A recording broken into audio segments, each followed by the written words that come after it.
بسم اللہ الرحمن الرحیم۔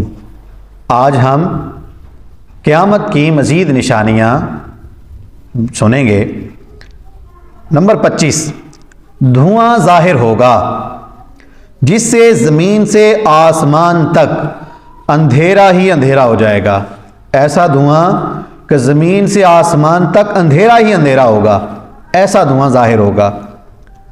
نمبر 26، دابۃ الارض کا نکلنا۔ یہ ایک جانور ہے، اس کے ہاتھ میں عصائے موسیٰ ہوگا اور حضرت سلیمان علیہ السلام کی انگوٹھی ہوگی۔ عصا سے ہر مسلمان کی پیشانی پر ایک نشان نورانی بنائے گا، پیشانی پر ایک نشان بنائے گا نورانی سا، اور اس انگوٹھی سے ہر کافر کی پیشانی پر ایک سخت سیاہ دھبا لگا دے گا۔ اس وقت تمام مسلم اور کافر اعلانیہ ظاہر ہوں گے۔ یہ علامت کبھی نہ بدلے گی۔ جو کافر ہے ہرگز ایمان نہ لائے گا، اور جو ایمان والا ہے وہ ہرگز کافر نہ ہوگا۔ یہ نشانی لگنے کے بعد جو جس حالت پر ہے ہمیشہ اسی حالت پر رہے گا اور اسی حالت پر ہی مرے گا۔ نمبر 27، آفتاب کا مغرب سے طلوع ہونا۔ اس نشانی کے ظاہر ہوتے ہی توبہ کا دروازہ بند ہو جائے گا۔ اس وقت کا اسلام معتبر نہیں۔ آفتاب پہلے تو مشرق سے نکلتا ہے، لیکن پھر کہاں سے نکلے گا؟ مغرب سے، جہاں پر غروب ہوتا ہے وہاں سے نکلے گا۔ تو یہ آخری وقت ہوگا قیامت کا کہ اب قیامت قائم ہوئی اور ہوئی۔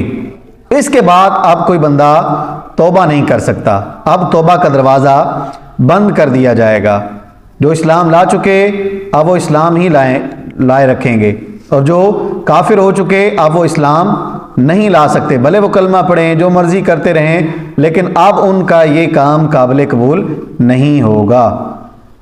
نمبر 28، وفات سیدنا عیسیٰ علیہ السلام کے ایک زمانے کے بعد جب قیامت کو صرف 40 برس رہ جائیں گے، ایک خوشبودار ٹھنڈی ہوا چلے گی جو لوگوں کی بغلوں کی نیچے سے گزرے گی، جس کا اثر یہ ہوگا کہ مسلمان کی روح قبض ہو جائے گی اور کافر ہی کافر رہ جائیں گے، اور انہی پر قیامت قائم ہوگی۔ صرف مسلمان اس خوشبو سے انتقال کر جائیں گے۔ اب پوری روئے زمین پر صرف کافر ہی کافر ہوں گے، مسلمان ایک بھی نہ ہوگا۔ اب 40 سال ایسے گزریں گے کہ مسلمان کوئی نہیں، صرف کافر ہی کافر۔ اور یہ کافر کیا کریں گے؟ یہ چند نشانیاں بیان کی گئیں، ان میں بعد واقع ہو چکی اور کچھ ابھی باقی ہیں۔ جب نشانیاں پوری ہو لیں گی اور مسلمانوں کی بغلوں کے نیچے سے ہوا گزر جائے گی جس سے تمام مسلمانوں کی وفات ہو جائے گی، اس کے بعد پھر 40 برس کا زمانہ ایسا گزرے گا کہ اس میں کسی کے اولاد نہ ہوگی، کوئی بچہ پیدا نہ ہوگا، یعنی 40 برس سے کم عمر کا کوئی نہ رہے گا، اور دنیا میں کافر ہی کافر ہوں گے۔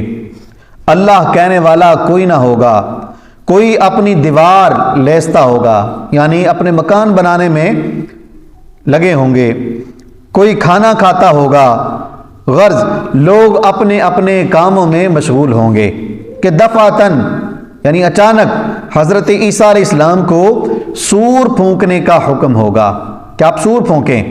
شروع میں اس کی آواز بہت باریک ہوگی اور رفتہ رفتہ بلند ہوتی جائے گی، لوگ کان لگا کر سنیں گے یہ کیسی آواز ہے، اور بے ہوش ہو کر گر پڑیں گے اور مر جائیں گے۔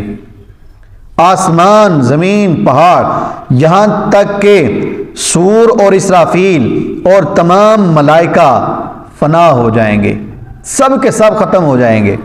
اس وقت سوائے اس واحد حقیقی کے اور کوئی نہ ہوگا۔ اب وہ کہے گا لمن الملک اليوم، آج کس کی بادشاہت ہے؟ آج کون ہے جو بادشاہ کہلوائے؟ بڑے بڑے دنیا میں بادشاہ کہلواتے تھے کہ میں بادشاہ ہوں، میں ایسے ہوں، میں ویسے ہوں، آج وہ کدھر ہیں؟ آج کس کی بادشاہت ہے؟ تو پھر خود ہی جواب فرمائے گا للہ الواحد القہار، صرف اللہ واحد قہار کی سلطنت ہے۔ اللہ کریم ہمیں یہ باتیں یاد رکھنے کی توفیق عطا فرمائے۔